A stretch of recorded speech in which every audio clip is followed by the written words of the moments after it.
Hello दोस्तों, नमस्कार। मैं हूं जीवन ज्योति और मैं आप लोगों के सामने आज लेकर के आया हूं एलसीएम यानी लघुत्तम समापवर्त। तो आइए, तो एलसीएम का फुल फॉर्म क्या होता है? एलसीएम का फुल फॉर्म होता है लोवेस्ट कॉमन मल्टीपल और हिंदी में इसको बोलते हैं लघुत्तम समापवर्त। तो आज हम समझेंगे एलसीएम यानी लघुत्तम समापवर्त।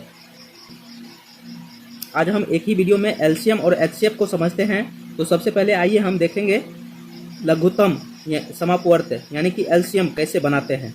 तो आइए समझते हैं। देख लीजिए दोस्तों, सबसे पहले हम 2 से दिए हैं यहाँ पे, तो 2 से इन सारे संख्याओं में क्या किए हैं? भाग किए हैं। मान लीजिए 2 से दिए हैं यहाँ पे, तो 4 में भाग किए 2 से, तो कितना आया? भागफल 2 आया, यहाँ पे 2 लिखे। फिर यहाँ 2 से दिए भाग 8 में, तो 4 आया भागफल, तो 4 यहाँ लिखे। फिर 2 से दिए 12 में, तो 6 आया, तो 6 लिखे। फिर 2 से दिए 24 में, तो 12 आया, तो 12 लिखे।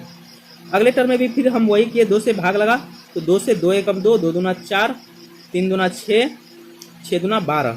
अब फिर देखिए, फिर दोस्तों फिर 2 से लग रहा है, तो 2 एका 2, 3, 3 दूना 6। अब देखिए दोस्तों, अब 3 3 है, तो अब हम 2 से नहीं लगा सकते हैं, इसलिए 3 से लगाए हैं। 3 से लगाए तो 3 एकम 3, 3 एकम 3। अब देखिए दोस्तों, अब किसी संख्या से नहीं लगेगा। अब हम इसका एलसीएम निकाल लेंगे। तो एलसीएम निकालेंगे तो मल्टीप्लाई करेंगे जो संख्या आया है, जैसे 2 2 2 और 3 आया है, तो चलिए 2 गुना 2 गुना 2 गुना 3 कर लेते हैं। तो आइए दोस्तों इसको गुना करते हैं। 2 दूना 4, 4 दूना 8, 8 त्रिक 24 इसका आया एलसीएम। अब देख लीजिए, ये तो लॉन्ग मेथड हो गया यानी कि डिवीजन मेथड से। एक शॉर्टकट ट्रिक भी आप लोगों को बताते हैं दोस्तों। तो आइए समझते हैं शॉर्टकट ट्रिक। शॉर्टकट ट्रिक में हम समझेंगे, देख लीजिए दोस्तों, यहाँ पे 4 है, 8 है, 12 है और 24 है। तो हम देखेंगे जो सबसे बड़ी संख्या है यानी कि 24 जो है इन सारे संख्याओं से अगर कट रहा है, यानी कि इन सारे संख्याओं से अगर भाग लग रहा है 24 में, और 24 से छोटी संख्या जो भी है वो अगर 24 को काट दे रही है, तो इसका मतलब उसका एलसीएम वह बड़ी से बड़ी संख्या होगा जो दी हुई संख्याओं से पूर्णतः विभाजित हो जाता है। यानी कि 24 जो है अगर पूरी तरह से इन सारे संख्याओं से विभाजित हो रहा है, तो इसका मतलब 24 ही एलसीएम होगा। तो ये शॉर्टकट ट्रिक्स हो गया दोस्तों। और यहाँ पे आप लंबे मेथड से भी कर सकते हैं, यानी कि डिवीजन मेथड से। आशा और उम्मीद करता हूँ कि आप लोगों को एलसीएम अच्छे से समझ में आया होगा दोस्तों। तो आइए अब हम चलते हैं एचसीएफ समझते हैं। आइए दोस्तों, अब हम एचसीएफ समझते हैं। तो एचसीएफ में देख लीजिए दोस्तों, यहाँ पे 18 से कर रहे हैं। 18 से मान लीजिए 2 4 6 कर लेते हैं। यहाँ पे देख लीजिए दोस्तों, 18 से हम क्या कर रहे हैं? एचसीएफ में भी हम क्या करेंगे? भाग आप जानते हैं सभी लोग करना। तो सबसे पहले एचसीएफ अगर करेंगे तो पहले हम भाग का ही क्रिया करेंगे। मान लीजिए 18 से अगर हम इसमें 18 और 246 का अगर एचसीएफ निकाला जाएगा, तो हम क्या करेंगे? 18 से 246 में भाग देंगे। तो देख लीजिए 18 एक बार में लग रहा है यहाँ पे, तो 14 में से 8 गया 6, यानी कि 4 में से 8 नहीं जाता, तो एक बचा लिया, 14 हुआ, 14 में से 8 गया तो 6, यहाँ पे बचा 1 1 1 कैंसिल हो गया।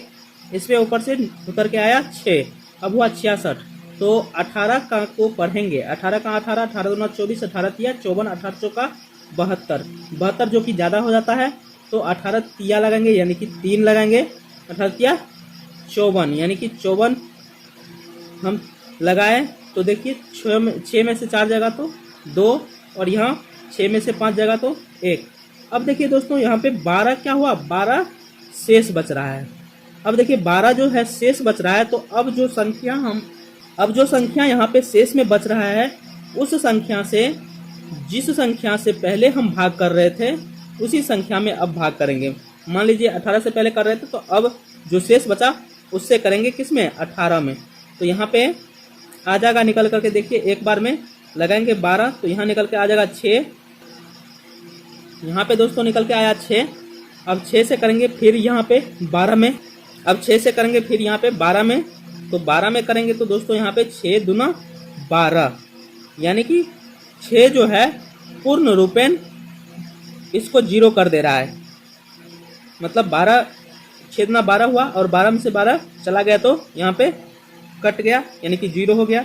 तो जो संख्या एचसीएफ को पूर्ण रूपेण 0 कर दें वही एचसीएफ होता है। यहाँ पे एचसीएफ बराबर हम क्या लिख सकते हैं?